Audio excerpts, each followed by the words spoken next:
Okay, I bought this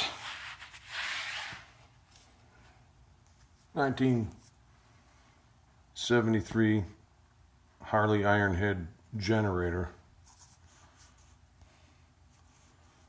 on eBay for about 20 bucks. I have no idea if it works, so I'm going to test it out by connecting everything to it. And now we're going to hit the positive onto the battery. And if this thing spins, that means it works too.